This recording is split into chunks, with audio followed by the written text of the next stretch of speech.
If you end up traveling Brazil, be prepared to travel long distances. We ended up being in this van for 6 hours. We were thankful to be able to stay the night in Campo Grande with some friends.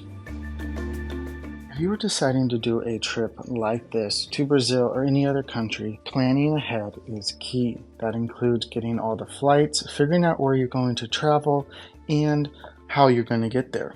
Transportation can be very tricky, especially in a country where you are not familiar with the customs or how things run there.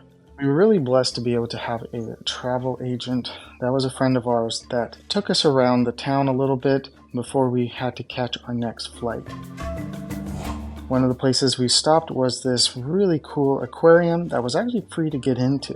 There was a lot of fish and other animals, and this was actually fairly helpful to get a few other items checked off my list for my scavenger hunt, including this boa constrictor.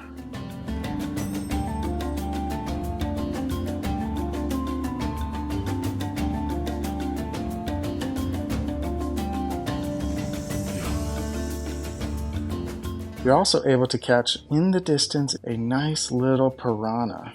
Now, piranhas come in many shapes and sizes, and this was one of them. There are also some caimans, some stuffed toucans, and other birds, but they were kind of old.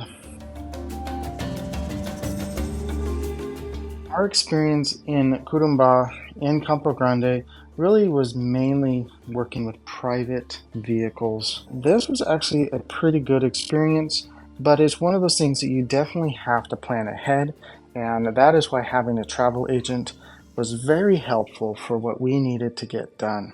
I'll actually leave a link in the description to the travel agent that we used if you're interested in booking a trip out to the western part of Brazil. We got all checked in, and now we're just waiting for our 2 flights to go to our next destination. Honestly, flying in Brazil is one of the most efficient ways to get around to where you need to go. However, it is a little more expensive, and so you will be running into some cost issues. Another mode of transportation we used that we wish we probably would have done different was that van.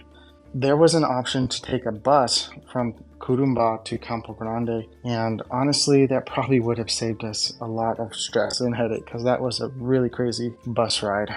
But once we were on the flights, it was nice and peaceful. Latam Airlines is actually really nice to work with, and the flights weren't delayed. There was no issues. Honestly, we couldn't complain with any of Latam's service.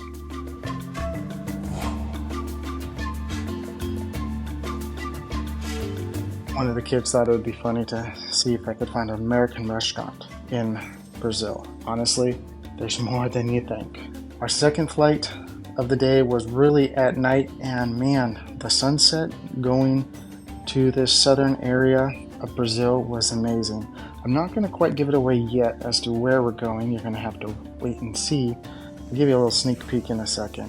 What are some of the benefits and some of the cons to having private transportation? One of the main benefits is that you're really dealing with someone who's local, who knows the area, who can actually explain things to you while you're traveling, and usually you have one-on-one service. Not all the time, but sometimes. One of the downsides, you might not quite get the service you expected, and also you might get stuck in a van with 20 other people, and that isn't fun either. We made it for the night. Join us next time. It wasn't an exaggeration. Everybody that I saw walking back there was soaking wet.